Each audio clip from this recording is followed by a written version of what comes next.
Hey everyone, Dustin here, and listen, when I'm not watching horror movies, there's a pretty good chance that I'm watching wrestling. And if you are like me and you also enjoy professional wrestling, you may enjoy my new podcast. It's called The Lore of the Ring. It's available on Apple, Spotify, Google, Amazon, iHeartRadio, you name it, I'm out there. And if you want to hear me talk about WCW, WWF, WWE, ECW, TNA Impact, and so much more, come join me, and I appreciate the support.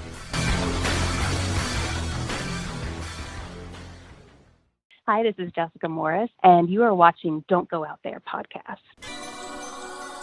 In a world where zombies, ghosts, serial killers, and vampires all exist, it's Nico, Brian, Mike, and Dustin, and they are all that stand between you and the films that could end the world.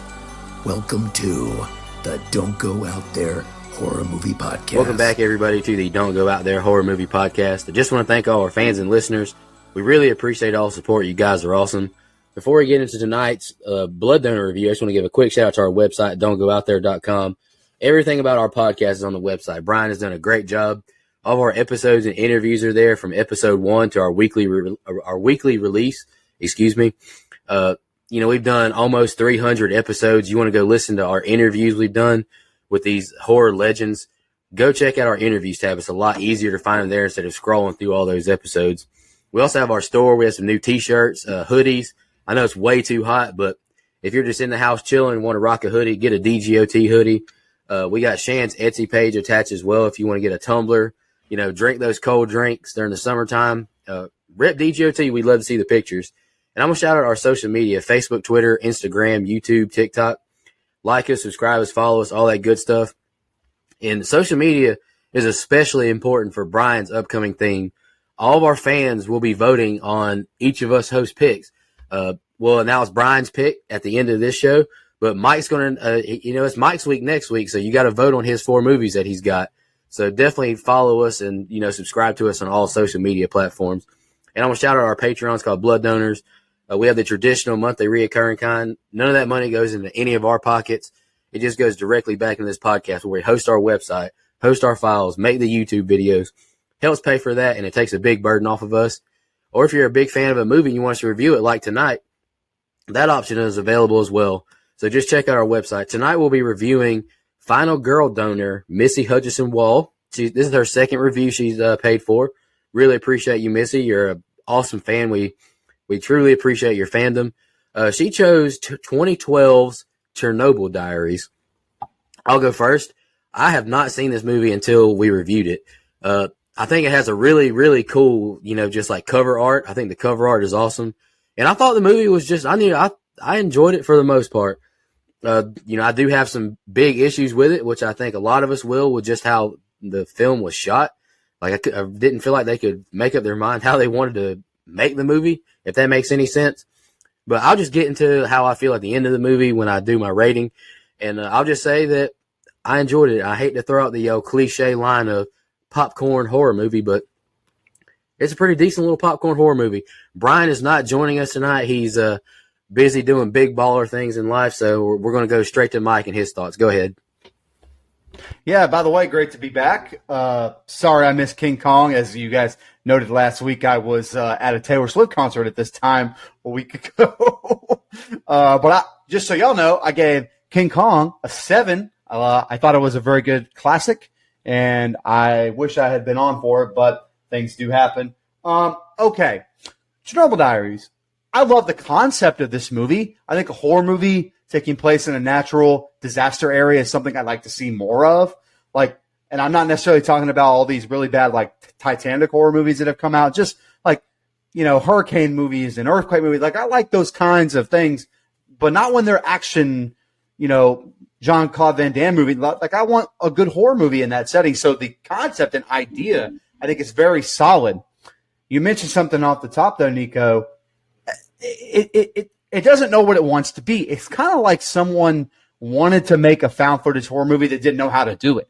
Because some of the shots are found footage. Some of the shots look like they're just a straight up movie. And I know we kind of complained about the way they shot some of the other found footage movies that we've done, but this one it's just very inconsistent, and so that's a big problem off the top for me. And another nitpick is this movie drags. Until about the 48-minute mark, you could honestly argue that nothing of consequence happens except for the bear out of nowhere. Like outside of that, I would argue that not a whole lot takes place. It starts to kick up, and it is decent. It's a decent little horror movie. It's not something that I would immediately go to all the time, but I just have so many problems with it, and it does drag. One thing I did note, and I'm guessing this was on purpose because they were in a different country, but whoever wrote this script gave their characters the whitest names possible. Natalie, Paul, Amanda, Chris, Michael. Trust me, I know that's my name. No originality, just hey, what are the top 5 most popular white people names? And that's what came up, which I thought was very interesting because then there's Yuri, who I do like as a character. But anyway, I'm excited to talk about it. I'm glad we get to. I just kind of like some of the other movies that we've discussed. This movie has a good base, and I just don't think it builds anything on top of that base. Yeah, I'd never seen this movie either. I'd never heard of this movie. Obviously, I'm familiar with the Chernobyl tragedy and the whole events there, but I'd never heard of this particular movie. Thought it was just okay. I didn't hate it. I didn't necessarily love it either. I like Oren Peli. Paranormal Activity, that first one, I think was a fantastic movie. The first one, I'm going to specify that. The first one was fantastic, and when I saw that he was who wrote this movie, I had high hopes, and it's just, the whole shaky cam thing when it's not found footage makes no sense. There's no reason for the camera to be shaky. I thought the cast, when I was looking at the cast, I was like, I don't really recognize any of these names except for, Jesse McCartney. Okay. But the cast, I thought they did a good job. The acting was fine. I thought the dialogue was fine. So a lot of it was fine. It's just, it left a little bit to be desired. There's things that I wish were done differently, and I'll get into that in my scene by scene. So I'm glad I watched it though. Cause now that I know it's out there, it's definitely not something I'll avoid watching again. It's just, didn't really love it, didn't hate it. I think that's fair. Any more opening thoughts? We just jump into it. All right, listeners, just bear with me. I'm still got some pretty bad congestion, but we're going to do the damn thing. All right, the film starts with us seeing Chris, Natalie, and Amanda at the airport and visiting all over Europe gallivanting. Tourist stuff, We're at Paul's now, and everyone unpacks their stuff. Paul and Chris share a beer as they catch up. Paul may not return home. He loves the women here, and he asks about Amanda. He's got the hots for her. Chris shoots him down as he shows Paul the engagement ring he has for her. Cheers, and we get a title card. They leave a club now, all having a great time. The girls walk down some steps and are confronted by some, and I quote, IMDb called them, Ukrainian thugs. Paul intervenes and ends the ruckus. We're at breakfast now. Chris and Natalie are hung over bad. Paul walks in and asks if they've heard of Chernobyl and tells them he met Yuri, an extreme tour guide. He gives guides in Pripyat, a town right beside Chernobyl. Everything is still there, schools, houses. Amanda says the tour can be kind of cool. Chris is not on board. Paul takes a vote, and it's a 3-1 vote. They're at Yuri's shop now. Yuri is ex-military, special forces.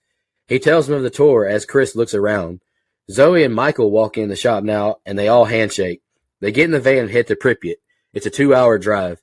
Yuri explains what happened in the Chernobyl disaster. They make it there and to the exclusion zone. They get to the checkpoint, and the Ukrainian guards will not let them pass. Yuri tells them there is maintenance going on, and Paul's not happy. They paid for the tour. Yuri says there's more than one way into Pripyat.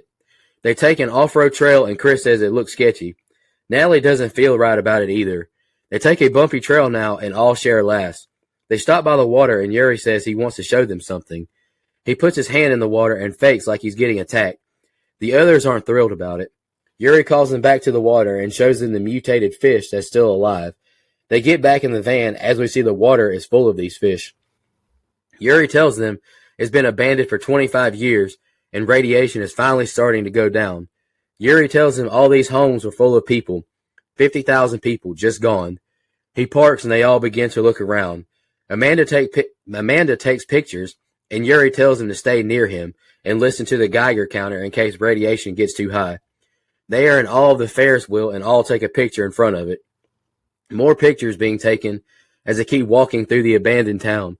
They go inside an old gymnasium now and through the rest of the school. They listen to the silence as Yuri says, "One last thing." There's a dog skeleton on the porch as Yuri breaks them into a building.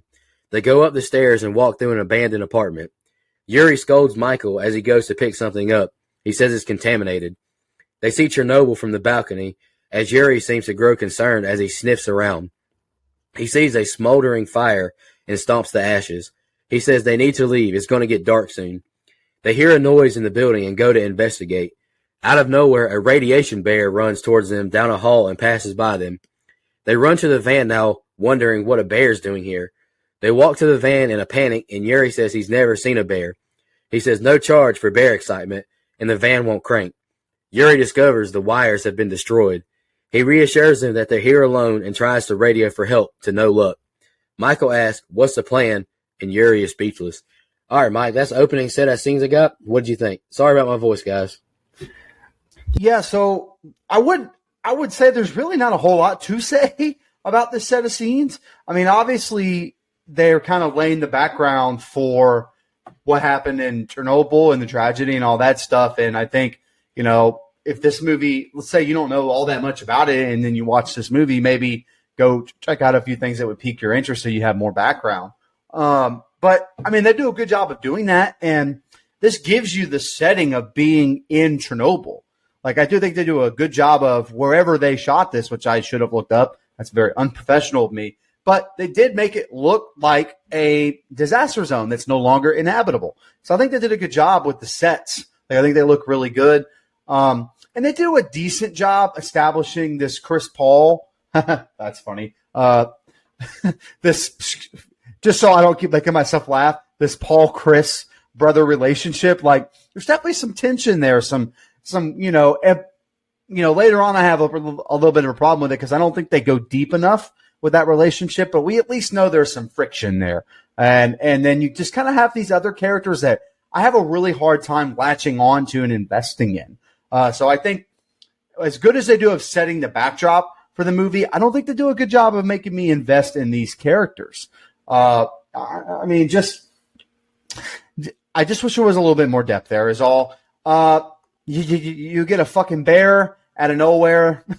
Not my favorite, like, quote unquote jump scare. And this movie has some good jump scares, also has some really bad jump scares. So that's a nitpick that I have later as well. Like, there's some that are effective, but then there's one that's just in there for the sake of being a quote unquote jump scare. And I hate those. Like, I like ones that come along a little more naturally. So look, overall, this is just a lot of dialogue, which I'm sure you know, Nico, since you just went over it and had to take notes. There's just a lot of dialogue, a lot of talking. I will say one positive. I like the character of Yuri. Like, I think he adds a little bit of something to it, a little bit of zaniness, a little bit of craziness, and just somebody that's a little bit more of a character, not just your typical male, female in a horror movie. Like, I think he's a little bit more rounded out, if you will. So again, not a bad set of scenes, but it just takes a really long time to get us to a point where something is actually happening as far as like action wise. So good job laying some background, but I just wish the story was a little deeper. I do like how we're just thrown into the group situation here.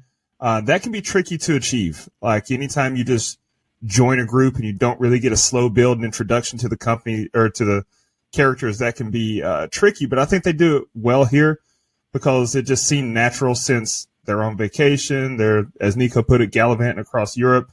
And, Chris hadn't seen Paul in a long time, so it made sense that they were filling each other in and filling us in the process. And the characters are believable and likable. Now, I get it, not being really invested. I see what you're saying.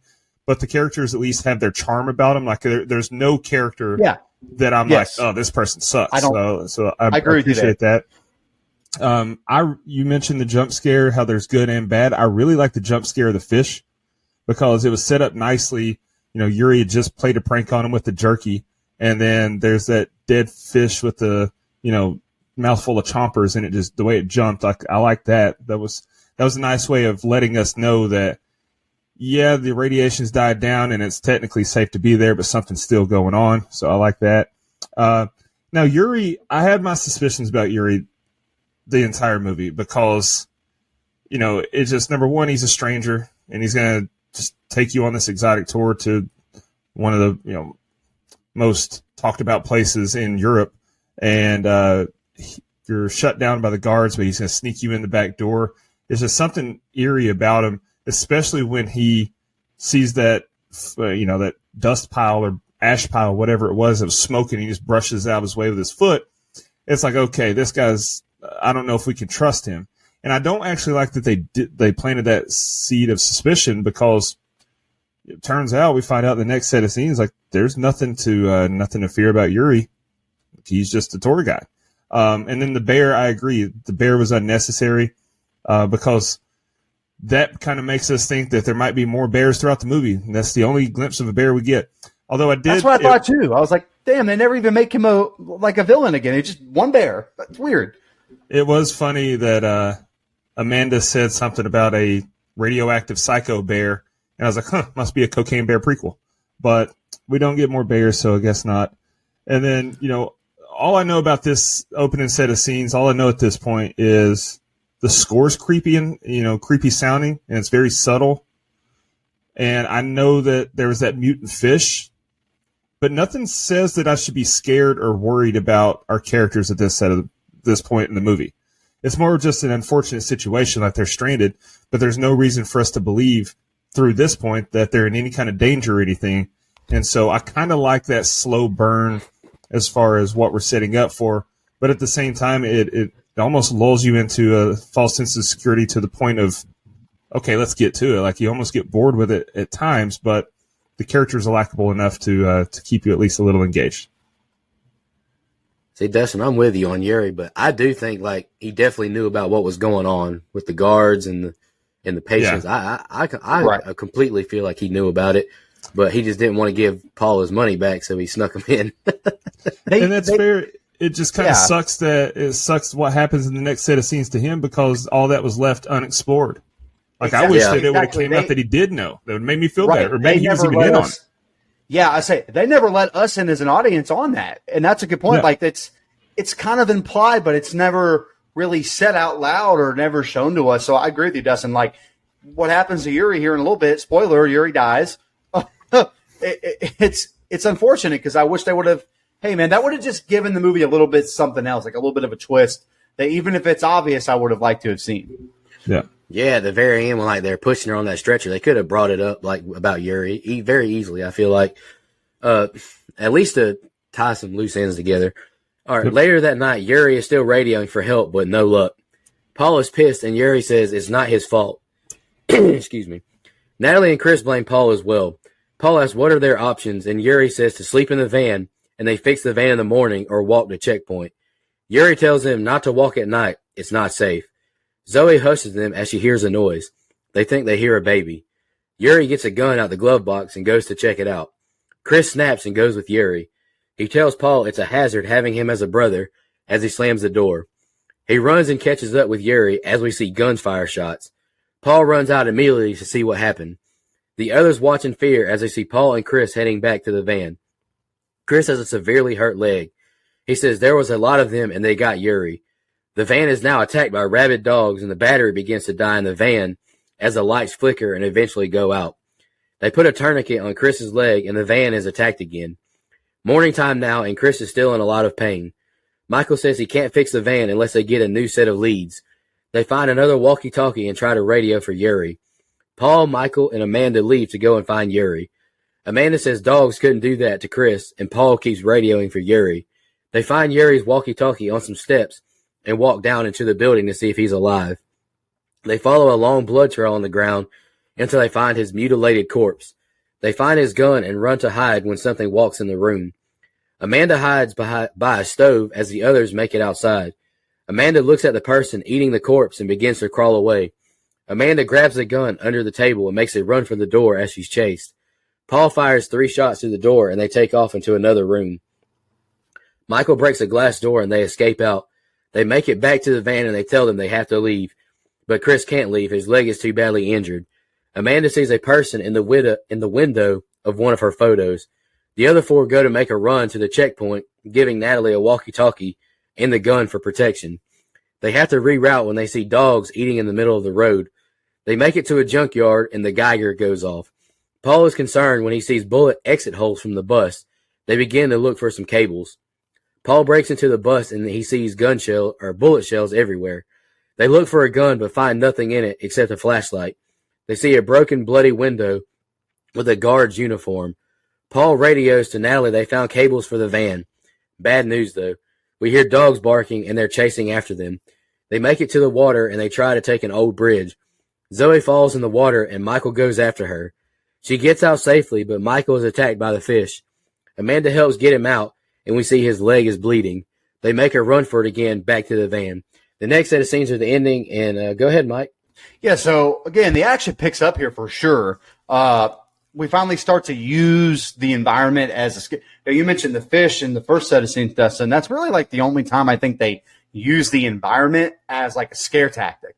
And in this set of scenes, it kind of starts to turn that up a little bit. I mean, you get some really just like eerie aerial, well, not aerial, but set shots where like, oh, this place is creepy. Even as they're walking through the streets, you're kind of like, huh, okay. Now, I will say this scene, as far as character, does a good job of like starting to butt heads with Paul and Chris. Like I think, even while injured, Chris, he's mad at Paul. He's mad at Paul for them being there. He never called home or he never calls home. When he came over this way, he thought he'd, be returning and he hasn't. And so that starts to kind of flare up as Chris has, the wound in his leg. So I do like that as far as character development and growth. But like I said, this starts to get a little bit more scary. You get all the stuff with Yuri and we kind of touched on it already, so I won't beat a dead horse, but I hate that character is gone. Like, I feel like he added something really good to the cast that's just so different from the others that I really wanted to see him go all the way to the end, even if he was involved about what was going on. Clearly, I do think it's implied, just because why would I want to give Paul his money back? I mean, this man definitely knows something crazy is going on. It was a nuclear disaster. So I just wish it was expounded upon a little more. I love this starts to get a little tense here when they're looking for the cables and they're having a radio back and it's at nighttime now, which I was waiting on this movie to get to nighttime. Like, I just think that makes it so much more scary. And I like that there's, tense. This to me is where I don't like the found footage part, because I almost feel like this would have been better with some kind of score, to kind of let us know we're in a very intense part of this movie. And because they don't shoot it like a found footage all that much, I wish they would have just said, fuck it, we're going to make a regular movie and put some score here. I don't think, for once, I don't think the lack of that noise helps this scene at all when they're going back and forth. But I love the part where they're walking across, when they're trying to use that broken-ass bridge. Like, that would have, I'm not going to lie, just me, yeah, I say my fight or flight would have kicked in, but having that bridge there would have had me discouraged as shit. I've been like, all right, man, I guess this is it. These dogs are going to get us. So, all in all, I love that we get and, ratcheted up intensity, especially when they're out there searching for the cables and Paul and them are trying to make it back to the van. I will say, I've seen this movie one other time, a long time ago. So this is basically like watching it brand new. As soon as they showed the van, I'm like, oh, this is this part where the bullets are going out and not in, which I found to be a very interesting thing. And I'm glad that they kind of let us know that's in the script. So, again, like I said at the beginning of our episode, I like the movie, and now we've gotten to a point where I'm back to being invested. They haven't lulled me to sleep fully because we started to get some death and we started to get some action. Now, here at night, and there's the moaning sound in the distance, it does feel creepy. So I appreciate that. It's like immediately after where I just said that opening set of scenes wasn't really creepy. Now it does. And then Yuri saying they should be thankful he has a gun. That's very unnerving, especially since absolutely I've got my suspicions about his character, and he's telling them they'll be safe to stay in the van and everything. So why should we be thankful you have a gun? Also, it's a bold move by Chris to tell Paul that it's a hazard having him as a brother. If I'm Paul and he yells at me like that in front of other people, as soon as he's out of the van, I'm spoiling his proposal surprise. I'm going to be like, oh, yeah, by the way, he's going to propose to you.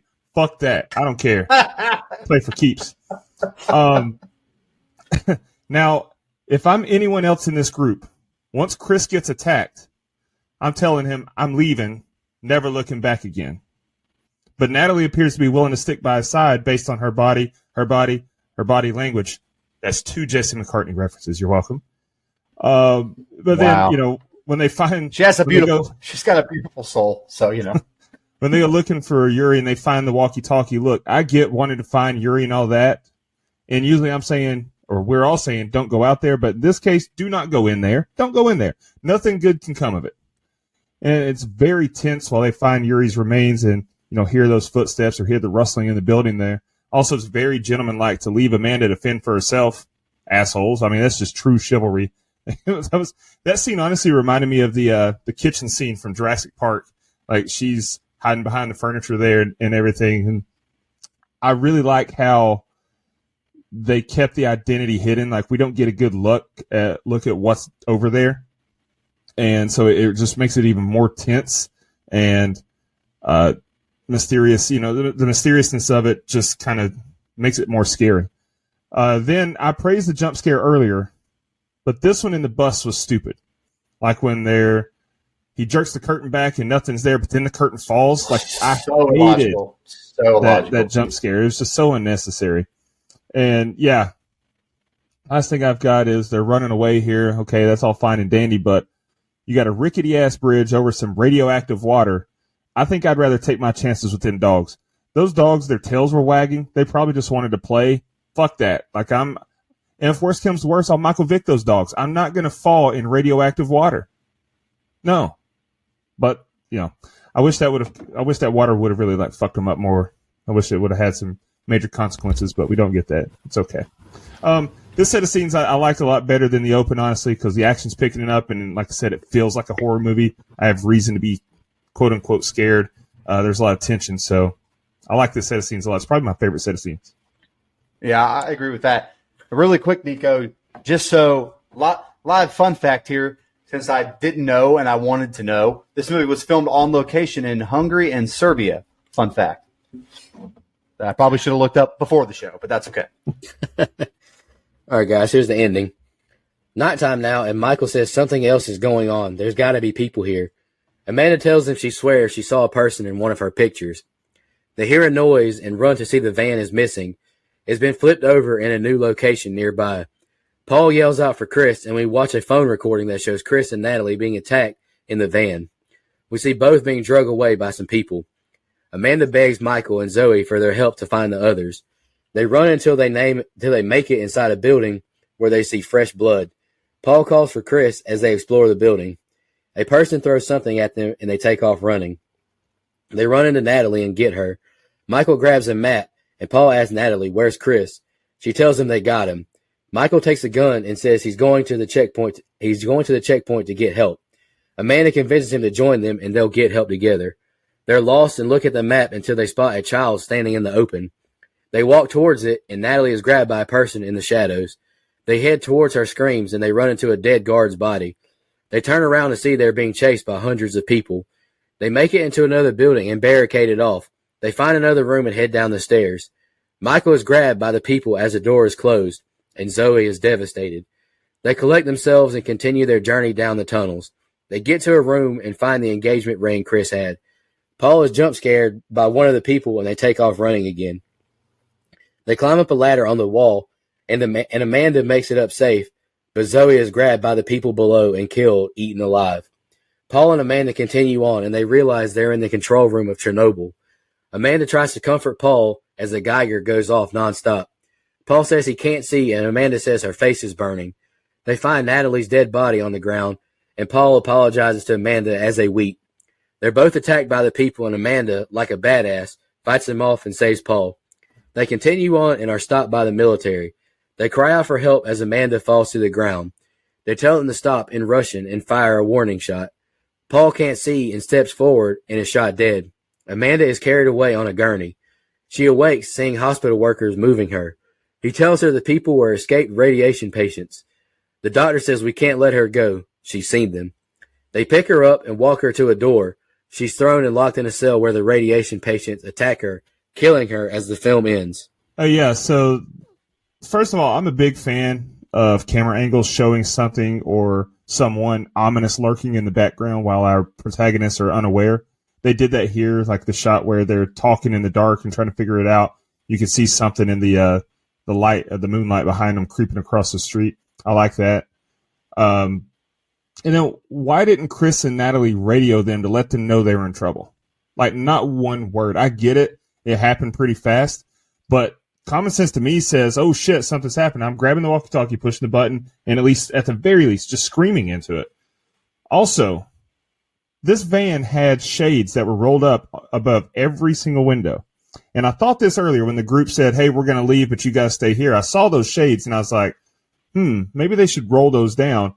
And now that you know that they get abducted and basically skull fucked all over Chernobyl, yeah, roll those shades down, maybe hide a little. You're sitting ducks right there. Morons. And then speaking of morons, Paul yelling like that. Dummy. Like, you don't know what's out there. You can't see shit, and you know that bad stuff's happening. Your friends, your family's blood is smeared all over this Eastern European country, and you're screaming into the night. Okay. But then when they get, they go off looking and everything, where the fuck did this little bastard come from? Like, that little kid's just standing in the middle of the walkway there. That creepy ass kid would have got kicked in the face if it was me, but I'm different. There's no playing nice. You don't sneak up on me like that. It reminded me of the twin girls from The Shining. Like, just creepy and standing there all, bastardly like. Then I love the shot as they're going towards that little kid or that little person, whatever it was, trying to figure out what's going on. They show Natalie, and then over the shoulder, another one of those ominous scenes. Like, you can see someone's behind her, and then she gets yanked down the stairs. I really like that. And then the last thing that I got, though, is just another comment on the shaky cam. Because here at the end, it really pisses me off. Like, when they're running, and the camera is just all herky-jerky. Like, one of my biggest gripes, I don't know if it's one of my biggest, but a huge gripe that I have about watching WWE wrestling, specifically WWE, no other company really does this, is anytime that there's a big fight going on, someone's really pounding away on someone, Vince McMahon loves the camera to just go crazy because it adds this dramatic effect to it. This is the same. There's just no reason for it. This is not found footage. There's no character that's filming this that's running with a handheld camera. So it's just annoying. It's unnecessary. Now, and I mentioned earlier how things I would have done differently. I wish that this was a found footage. Like, there's a perfectly logical reason for someone to be filming this. They're tourists in a country. Boom. Like, they're in a new country. So someone would be filming. That makes sense. And then the way that I would have done it, I don't like the hospital scene. I don't like her making it, getting rescued to the hospital and just thrown into the dungeon there to be eaten by all those mutants. Like, and I don't like that.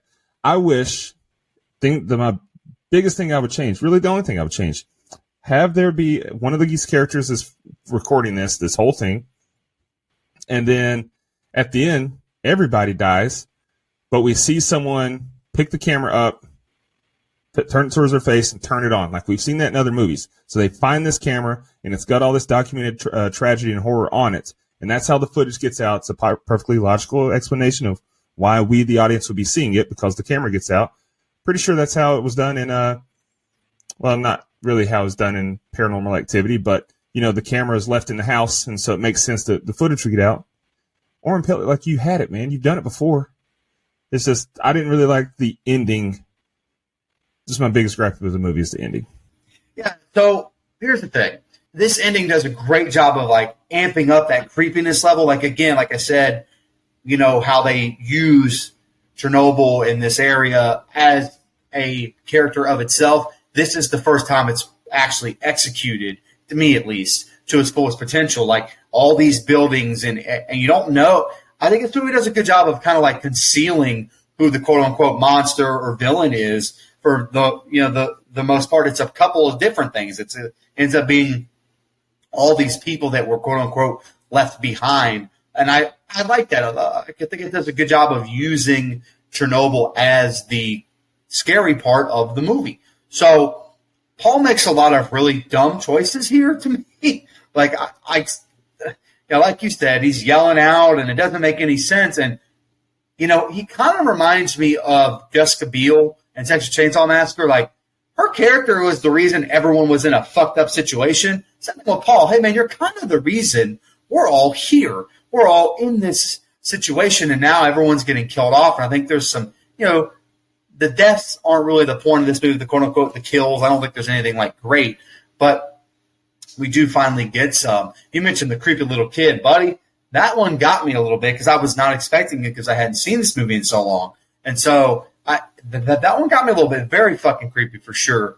And again, this movie has almost – I kind of wish it had the balls to just kill everyone, to not have a very happy ending.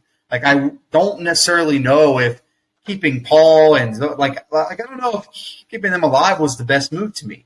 So all in all, the ending falls a little bit flat, but I do like the usage of Chernobyl as a backdrop for making it scary. These empty buildings or these buildings that are cluttered with people, I think that's a really good use, and I think that makes it a little bit scarier. So all in all, not a bad set of scenes, but like Dustin mentioned, I think the middle of the movie is probably the best part because it has a good mix of character development and a heightened sense of intensity. All right, guys, let's jump into our social media comments and questions. I'll do Twitter first.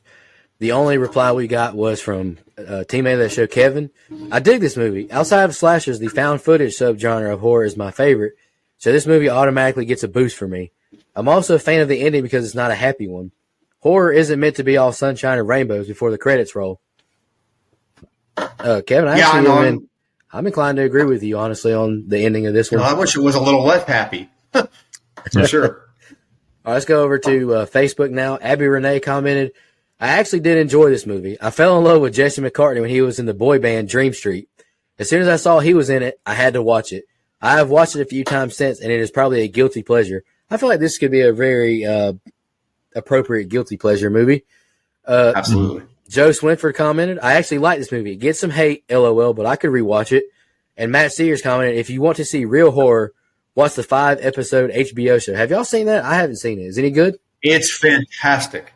Fantastic. No, I haven't. Okay. The only thing it does is it uses English actors, from the UK, and they keep their original accents instead of hiring people with what would have been the natural accent. So that's kind of a little bit weird. But outside of that, no, it's fantastic. I highly recommend it for sure. All right. Dex Cole commented, I remember buying this movie back in the day, having such high hopes for it. Well, it's definitely not the cream of the crop. Maybe one day we will get a proper horror movie set in Chernobyl. Okay, that's fair. Eric Doolittle commented, the bear should have just taken them out. Would have saved us all the trouble of sitting through the rest of the movie. It wasn't that bad. Come on, Eric. All right, over to Instagram now. Gail the Snail commented, shit, I'll need to finish this one. I put it on several times, but always get called in to do stuff every time I've tried to watch it, so I can never see it all the way through. I don't like to watch movies in segments days later. It's one of my many quirks. I'm with you, sister. I can't do that either. I think Mike can do it, though. Yeah, I agree. Yeah. All right, Horror Nights in Crystal, big fan of the show. Chernobyl Diaries is my guilty pleasure. See, another guilty Makes pleasure sense. comment. Look at that. And let's see. Missy asked a question now in her review, but let's ask it, or let's answer it now. Okay, if there wasn't so much conflict in Ukraine right now, would you visit Chernobyl, Pripyat? I would, she said. I don't know, man. Man, you see some of the animals that come out of that place that stayed, and they have all those mutations. That scares me off a little bit still, not going to lie. Conflict or not, Eastern Europe is nowhere near the top of my dream destination list, so nah, I'm good. No offense, everyone. No offense. Yeah, it's just not like a dream destination. I've never been out of the country. I'm cool where I'm at. Yeah, there was an episode of River Monsters where Jeremy Wade fished over there. I'll just live vicariously through that experience. And the last comment we got is from Matt Strickland 91 on Instagram. I've never seen this one, but always heard good things about it. The whole Chernobyl incident in itself I find super interesting. Looking forward to the review, fellas. Appreciate that. That's the end of social media comments and questions. Dustin, you got any fun facts? I got a few here. So you can actually, I don't know about now that Ukraine has been at war for what seems like the past year and a half, maybe longer. I don't know, but you can go to Ukraine. You can get a tour to Pripyat, and Chernobyl can be booked for about $100 US. So there's that if you really wanted to do it. After the end credits, the final sound the viewer hears is a rapidly clicking Geiger counter indicating high radiation. Thought that was cool. This movie was not screened in advance for critics. So, yeah, there's not very many critic reviews out there. I guess they didn't take kindly to that. And last one I've got is, so there's a scene when they first get to Pripyat, and there's that Ferris wheel. Well, the Pripyat amusement park, which prominently features in this film, was never open to the public, as it was supposed to have its grand opening on May 1st, 1986, and the Chernobyl disaster occurred on April 26th. Oren Pelly first thought of the idea for the story from when he saw a photo blog posted by a girl traveling through Pripyat on a motorcycle. I thought that was pretty interesting. Yeah, for sure.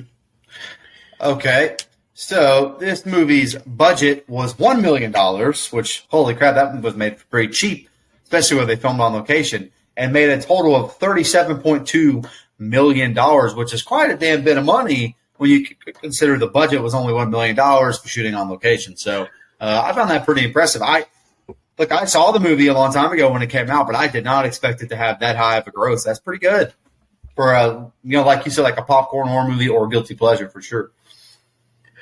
All right, guys, let's jump into our favorite kill, least favorite kill, and the rating.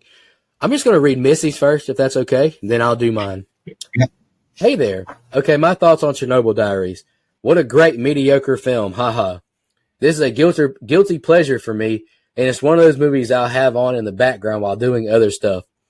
I think the premise is good, but other than Yuri, Michael, and the radioactive bear from hell, I couldn't stand the other characters. Kind of fell apart after they got stuck there, which is where you'd expect to pick up. Still, I'll give it a 6, because why not? A horror movie doesn't have to be a masterpiece to be enjoyed. Perfectly said, Missy. I agree 100%. The true story of Chernobyl is the real horror story. Check out HBO's Chernobyl series. And then she said, question, would you visit Pripyat if given the chance? I think I might, especially if the guy was Yuri, because not to worry, it is Yuri. And we've already answered that question, but Missy, I'll just say one more time, we really appreciate your final girl donor. You're a big fan of the show, and we really appreciate you. All right, I'll go next real quick. Favorite kill. So like I said, I agree with Kevin. I like the ending of the movie. I like how it ended on a bleak, a horrific way to die. Hey, this chick knows too much. Throw her in the cell. We're just going to let these crazy people kill her. I like that kill. Least favorite kill, you could pick a lot of them. I mean, you could pick Chris. You didn't really see anything except he had a bloody leg. But I chose his fiance, which is Natalie. I mean, she just disappears. Then she's sitting by the stairs and just disappears again. So I chose Natalie. I also could say that Zoe could be another favorite kill of mine. I thought that was pretty cool when she's pulled down from the ladder. But rating, no strong feelings for it. Just fun little popcorn horror movie. I do have issues with the way the film was made. I feel like they couldn't decide if they wanted to be found footage or not, so they kind of just rode the line on both. I wish we would have saw and got more backstory on these radioactive patients. I don't think it would have been a bad thing to maybe add 5 minutes, 10 minutes of some story. Like we mentioned earlier, explain a little bit more about Yuri as well, tie him into the story. But I like Jonathan Sandowski, the guy who played Paul. He was Wade in the 2009 Friday the 13th reboot. I enjoyed the movie. I thought Amanda was a good final girl. She was a badass. She was a strong character. I liked her a lot as well. But I just gave it a 6.5. I thought it was just, a above average movie, but it was fun, and it was only an hour and 20 minutes, so it wasn't bad at all. Yeah, I love the runtime. Big positive there. My favorite kill is Zoe, like you said. That was at least something that we got. My least favorite is Chris, because he just kind of dies of a fucked up leg. Like, I don't know. I wish there was more there. For all the reasons I said at the beginning, this movie is just okay. It's got a great premise, I think. And I love the backdrop being in Chernobyl, and I think there's good bones there, like the movie Bones when we reviewed it. Like, there's good bones to this movie. I don't think there's a whole lot of flesh on it. Now, I will say, none of the characters are offensively unlikable, but I would say none of them are super interesting as well. So I think that kind of makes me not as invested in the movie. If it had a little bit more investment in the characters and a little bit more decisiveness of what it wanted to be, found footage or regular film, whatever, I think this movie has all the ingredients, but something with the taste is just a little bit off. But it's still good. I still enjoyed it, and we said a bunch of times, it's a good little popcorn movie to throw on in the back. And I think there's nothing wrong. I'm glad those kinds of movies exist. Actually, Nico, it's funny you say that. I also gave this. I gave this movie a 6.5. I thought it's just like right at the. I couldn't quite go 7 because I have too many problems with it. But I do think it's enjoyable. Nothing wrong with 6.5 at all. That's what she said. I'll read. You beat me to it. I'll read Brian's now. He said it was fine. It was all right. Actually, I texted my biggest gripe to the group about this movie, and shout out to Found Flicks on YouTube because I was going through and seeing other people's opinion on the movie. He literally said the exact same thing I had typed to the guys and had the exact same complaint as myself. Why the fuck is this shot as a found footage when nobody's actually filming the movie? It's just in the found footage style, but yet isn't. It was very fucking bizarre to me and jolting even, for lack of a better word. Now, with that said, the style works fantastic, but it just bothered me, and I'm glad to know I'm not the only one. As far as the cast goes, everybody was fine except, to me, Jesse McCartney. He seemed miscast, just in my opinion. Insert obligatory "How Do You Sleep" song title pun here. LOL. I did like my guy Wade, Jonathan Sadowski from the '09 Friday remake. He stole the show for sure, and I feel like Devin Kelly did a great job. I'd never seen her in anything else but she came across as a very good, strong female lead, and I liked her. As for the rest of the people, they were pretty forgettable, honestly, and that coupled with just some meh scares and monster reveals, it was just okay. Not something I'll probably put on again on purpose, but it was just a fine watch as is. I'll give it a 6. All right, so now I'll go over to my notes here. Give me just a second. My favorite kill, I don't know. I guess Yuri, because I didn't trust him, and we needed more character development for me to actually like his character. And then at least we got a little bit of a look at his remains. Like, it was pretty gross seeing them dig through his pockets and hearing the squishes and stuff. So I guess Yuri. Least favorite kill, I'm going to go with Chris because we never really get any resolution, no resolve to what happened to his character, really. As far as the rating, I just feel like this movie could have been so much better. Chernobyl is such a fascinating and tragic story, so there's definitely meat on the bones there. But this movie, in my opinion, should have been a true found footage. Like I said, there's built-in reason to record. You got the tourist aspect, and it just would have worked so much better, especially if you insisted on having shaky cam anyway. Just fully commit. The ending didn't hit for me. Like I said, I don't need Amanda surviving only to get fed to the mutants. I would rather have had her die too, and then another tourist, maybe years later, even finding the camera, and that's how this footage gets out. Like, that just would have worked so much better for me. I think it was an okay movie with decent acting and script, but I just wasn't a huge fan. So I'm going to give it a 5. And that gives us a composite score of 6. IMDb has it as a 5. So we're pretty, we're right there. Yeah, man. Yeah, I know what's up. Smart people over there.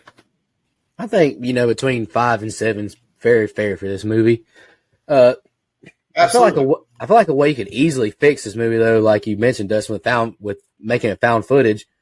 Start the movie off with some damn, the three are going through Europe, taking pictures and videos. Then you cut to Paul's apartment.